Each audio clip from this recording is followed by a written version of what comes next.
Starship has some real challenges and presents some real opportunities. Can it make the business case close?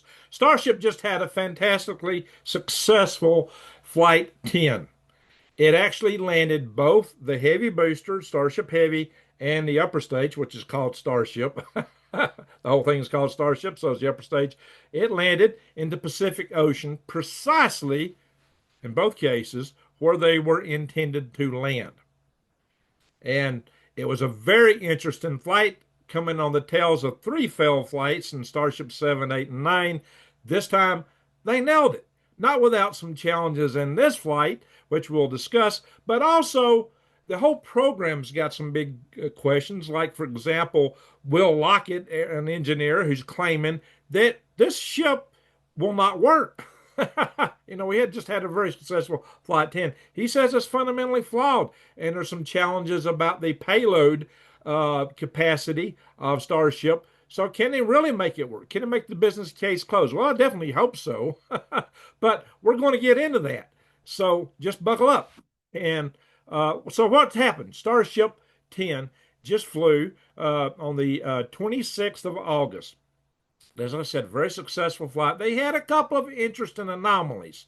Now, one of them was that there was a bit of an explosion in the aft engine section, but it didn't damage an engine or cause anything bad to happen that kept it from lighting the engines and performing the landing maneuver. This occurred after it actually did an experimental deployment of some mock satellites, mock Starlink. And I like Starlink because that's how I'm coming to you. I use Starlink, so I pay for this stuff. Being a Starlink subscriber, I'm paying for the development of Starship. Anyway, so there we are. The mock deployment went well, except one of them kind of hit on the door going out. Well, all right, so they got a little development to do there. But those were dummy sats, dummy links, I think they called them. And they had this explosion in the engine compartment, as I mentioned, that might have just been some locks on a feed valve or something popping off where it'd been frozen. I don't know what that was yet, but it didn't do any lasting damage. It blew a bunch of debris into the aft section there, but it was just like insulation and stuff like that, blankets, nothing consequential. Now, during the landing phase, there was some flames along the trailing edges of the fins, but not where the hinges were attached, nothing structural. They did do some tile test, and the tile testing may have been the result of the other anomaly, which is when it splashed down, it looked kind of like an SLS booster. It was orange. One of the SLS boosters orange because the insulation's not painted. That comes from the shuttle days. But anyway, so it got a little like that, but that wasn't what it was.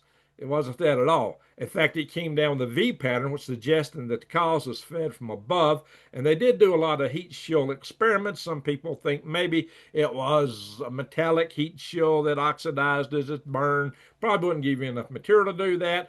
Or they were also allegedly doing some active cooling. And if they had used LOX, which they have an excess amount of, in their active coolant, it could have oxidized the rest of the heat shield down below. And an evidence of that was that the outer sides of the streamers were white and it was orange all down below. Not what SpaceX probably wants to see in future missions. They certainly don't want their bird to look like this bird. And we'll talk about some relative comparisons here in a little bit of cost and things like that between the two programs. So, and it's pretty stark. So I am hoping and rooting for SpaceX. But Starship does have some challenges. And one of them being that they're talking about the payload capacity. Some people are saying it's only going to be 50 metric tons instead of 100, which has got at least one customer I know of scrambling around just to hedge their bets, looking at other launch possibilities on other launch service providers. Nobody out there provides a launch service similar to similar to Spaceship. Oh yeah, the customer Starlab. I let it slip there early.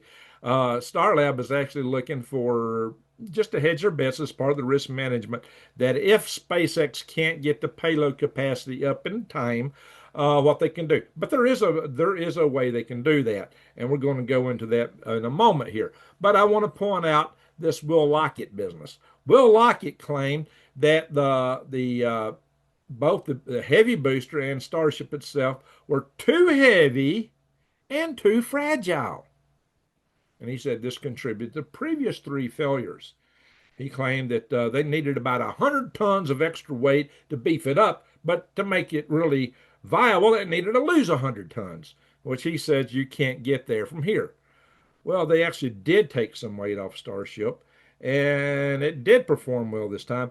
Bear in mind, the last time it came down, pardon me for using an old shuttle for an example, it came down with a pretty steep angle of attack of about 17 degrees, which put more stress on the internal load-bearing structures, which contributed to the failure of that coming down. This time it came down with a more shallow angle.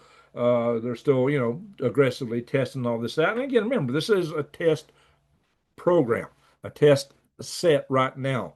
They'll have one more. So this is the Block 2, or version 2, as it's often referred to, of Starship. They're going to scale up to a version 3. There's one more flight in this series, and I think they're going for orbit in this Starship 11.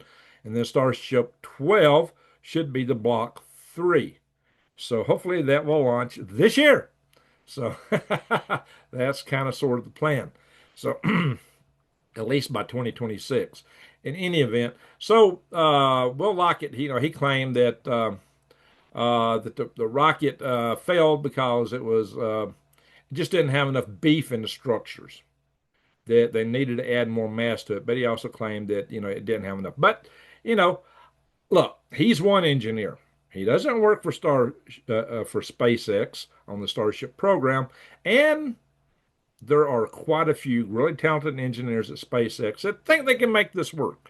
So let's hope that they are on the money so they can make the money. But in any event, listen, the flight was so successful that and Teslarati, they actually claimed that this was shutting down Elon Musk critics. It was so successful, it's breaking the anti-Musk narrative, they claimed, in one of their articles. So again, excuse me, SpaceX claimed that they met all of their objectives, all of them, for this flight. And like I said, they actually took some heat shield tiles out to test how that would affect things. They experimented with different metals, different backends, and from all appearances, they got some other substrate, adhesive substrate they're going to test for. This will start the actual bird, the upper stage was Starship number 37, Starship number, I believe, Starship, if I get my count right, Starship 38. The next one in the series, they're putting some extra adhesive layer underneath the tiles. They're going to test something else out. So it's good they're doing this testing now. All that said, hey, talking about testing, my friends. Look, hey, before I get into the rest of this, I'm going to make a little announcement here. Well, with economic uncertainties, buy gold you can hold. You can go to one of my sponsors here. You can go to defythegrid.com. Defythegrid.com. Links will be below. And you can buy directly gold you can hold, bullion, bars, coins, silver, platinum. You can get them, in just rounds. Or you can buy these nifty little GoldBacks, which you can put in your wallet. This is 1/1000th of a troy ounce. I mean, at this level, you can buy bread with it, barter at least, okay? Rather than shaving off pieces of gold bar. Use coupon code from my other channel, Green Gregs, and you'll get 1% off. All right, enough said for that. Let's get back to the story here. So, so as I said, the current Starship, how do you make it take more payload?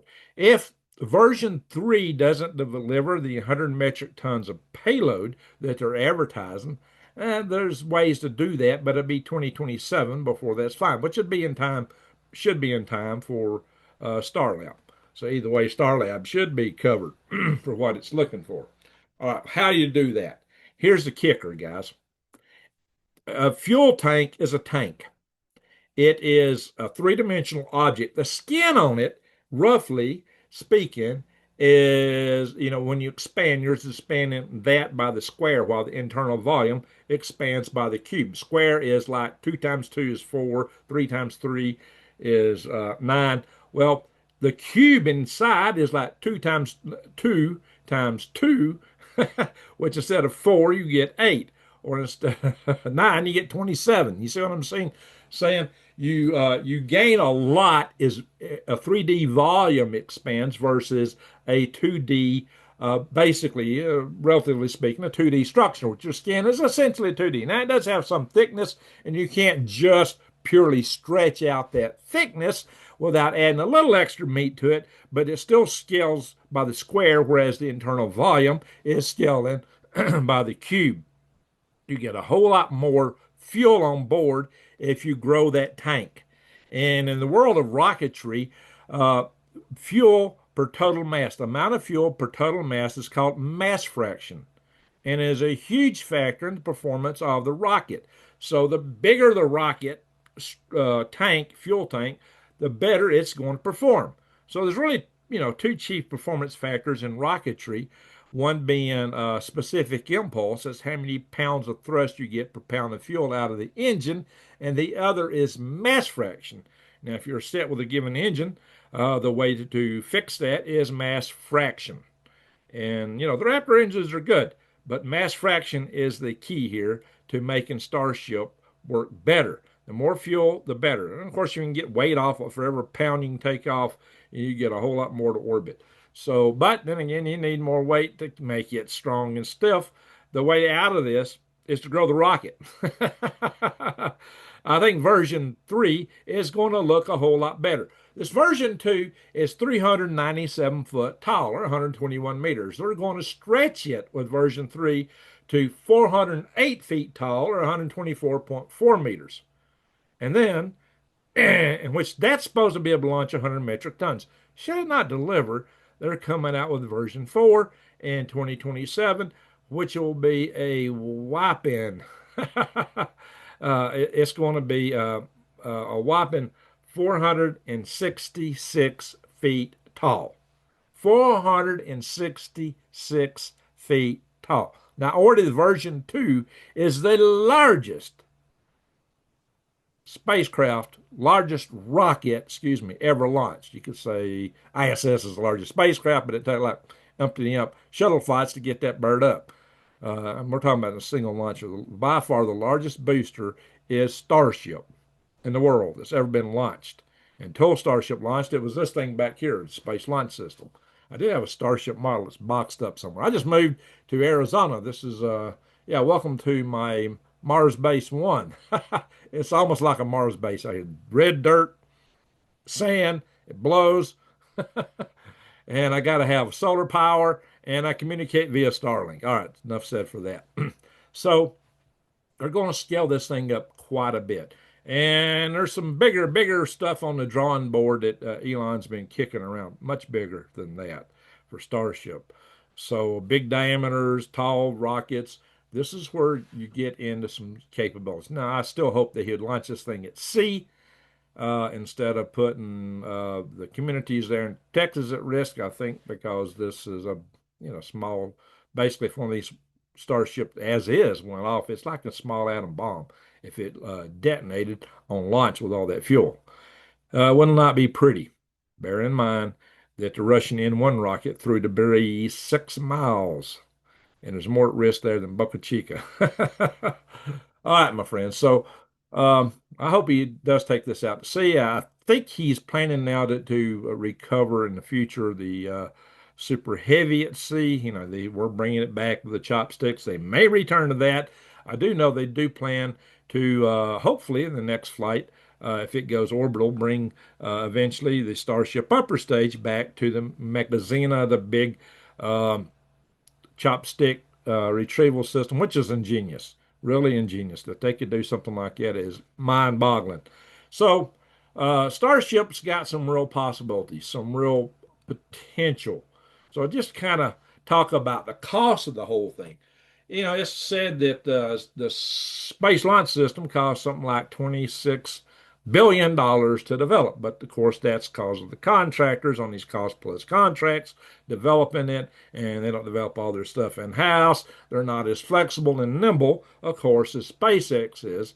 And of course, they got, the big dinosaur, big company corporate structures. So things are more expensive when you use the big old aerospace companies. SpaceX is a lot more responsive.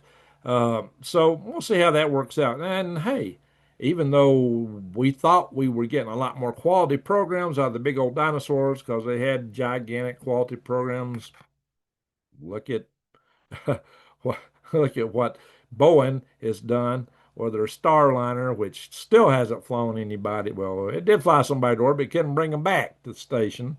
And the Starship, excuse me, the SpaceX Dragon, big difference, big difference. Boeing, way more money, don't perform. Dragon came up to speed a whole lot faster for a lot less money. So there's your examples. And by the way, Boeing is the prime contractor on this thing, although it has flown around the moon, first flight. But that's what you paid for with all the extra money. You paid for all that assurance up front. Of course, NASA was more involved in that. For whatever that is or wasn't worth.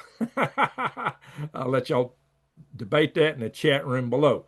I do not work for NASA anymore. I was never directly NASA. I was a contractor from time to time, but never direct NASA. So anyway, all that said, we said like, 25, $26 billion in development cost.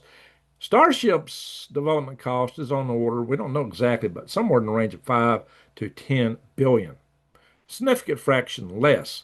And they did a lot more flights because they learn as they go, which gives them a lot more flexibility in their design than this beast back here had. And they got big challenges because they got big goals with that design, totally reusable ship. Now, the cost to fly an SLS is roughly $2 to $4 billion a flight. The initial flights on Starship were thought they would run around $100 million.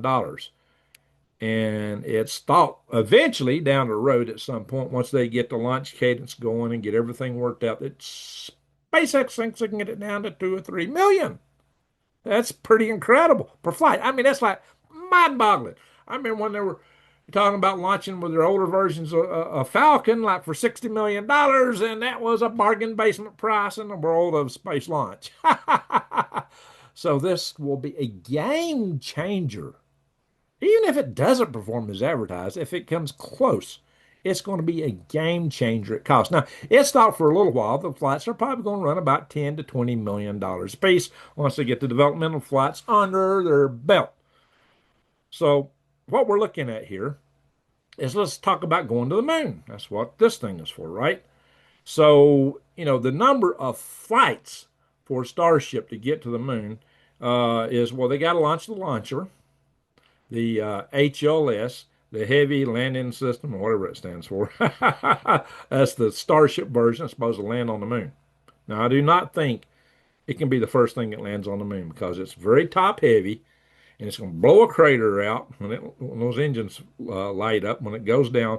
And the landing legs just aren't that big. I think it's going to tip over unless somebody gets up there first and puts down a concrete pad. And we covered this on this channel years ago. Bob Zubrin brought that up. Now I think most people in the space advocacy community and in the industry know that now. I've even heard people at NASA, because I brought it to people back when I was at the Marshall Space Flight Center, say, hey, working this commercial landing system. I say, guys, that thing ain't going to be able to land on the moon. Not unless you go and put up a concrete pad first. Somebody else has got to get there. So he helped Leo Origin can do something. You need more than two pathways to the moon. We're going to go back why the moon. I got somebody who says, asteroids. Asteroids are important. Very important. But the moon is too. We'll talk about that in a minute before we get done here. I'm going to be done here in a second, though. So the key thing is, how many flights is it going to take to refill the tankers? Tanker flights up, but they're going to launch the heavy HLS. They're going to heavy lander. They're going to launch a which is a little bit more beefed up than the one that flies on Earth, and it's not going to need wings because it's never coming back to Earth. They want to launch a fuel depot apparently. And SpaceX claims they only need 4 to 8 tanker flights. So some people are using the number seven. Although the NASA and the Government Accounting Office have claimed it's going to be 10 to 16 tanker launches. Hmm. So you might say it's 10-ish on the optimistic but a little bit conservative side. So if you're figuring total cost to launch the moon with Starship, you're probably going to be on the order of $250 million, give or take quite a bit. It's still to be worked out. We don't know yet. But 250 million versus, and you get more weight delivered versus 2 to 4 billion. You can see it's a good chunk cheaper, even though they got to do all these refuel flights to get that stuff up there. So I'm sure Starship will want to bring down that number and figure out ways to make that more efficient because they got to do that to get to Mars. And Mars is where Elon wants to go. So the bottom line is this. With these cost reductions, as they really get this thing going, the kind of things that will be possibly done in space is going to be off the charts. The space market will open up. You're talking major business in space. We're talking the real potential to colonize for humans to go live in space. I'm not a big fan of Mars, to be honest. And I live at Mars Base One here. I mean, hey, I would support it, but I think that's going to be rough going. I really believe in the O'Neill rotating cylinder type space habitats. Talk that more in the future, but and that takes longer to build a little bit. We do need to get our eggs out of one basket here, which I'll be talking about when I talk about this Comet 3I Atlas. So just because it's a big dang comet, okay? I said dang, but uh, and one may come along some other day and hit us, and that would be an extinction level event or an asteroid or some other stuff. So we got all our eggs in the basket of the third rock in the sun. That needs to change, and that's what Elon is trying to do. And his proposal is Mars. Bezos wants an O'Neill facility. I think we need something kind of in between to get us started, much smaller than O'Neill. But, we can debate this till the cows come home. I actually want us to go to Venus. And I made a case for that. Look back in my old videos. All right. So, all that said, uh, the Starship is got a lot of kinks to work out. I had something else I was going to say. Don't forget, I'm not scripted this, okay, guys? I'm just talking. So here's a case. The Starship will be an exciting program. The fact that Elon is so committed to it and suggests it's going to go, he claims he's going to put a lander on Mars 2026 or 2027 using version 3, and he's going to have those Optimus robots to man. It's going to be an unmanned version, but he'll have Optimus robots. I don't know. That's a pretty bold claim. But it's going to be the next few years in space are going to be extremely interesting. Oh, now I remember what I wanted to say. The reason to go to the moon. Asteroids are where the best resources are, like a wide range of resources. Near Earth asteroids you can get to for a lower delta V. That's the propellant really, and the change in velocity is what delta V really means. To get to them, because on the moon you got to land on the moon, then you got to get back off the moon. The asteroids not having a gravity well of the moon, the near Earth asteroids are actually energy-wise easier to get to. Scheduling-wise, there may be more flight time, but once you get out even to the main belt, there's a case for returning asteroidal material from the main belt. As we all know, asteroid Psychos, I don't know, whatever, is thought to be largely gold and platinum group metals because they're believed to be the core of a planet that's left over, a big planetoid that got all the outer stuff busted off. So, all that said, all that said, the problem is this. You're not going to the asteroids if you don't go to the moon first. That is if China beats us to the moon and puts up a mass driver and goes, the moon is a harsh mistress on us. They could prevent anybody from going anywhere that they didn't want to. Basically, China would own the Earth. I've done a video on that. Go back and look for it. China could own the Earth. In fact, I am going to put that in my tag up here for you guys to watch. So, Guys, keep looking up. The future is exciting. Space is going to be exciting. It's also the ultimate prep. It's the ultimate survival move to get humanity where it's no longer all living on the third rock from the sun. And we also don't want China taking over the world. So we need to get this moving. This is urgent, very urgent. We make these things happen and we make them happen fast. Okay. So I just want to make sure that you guys understand the gravity of getting out of gravity. Keep looking up, my friends. This is Greg Allison with Green Greg's on at Mars Base One out here in the high desert of northern Arizona. Please subscribe, bang the bell, and click all, and check out my links below. With that, I'm going to say again, thank you for watching, and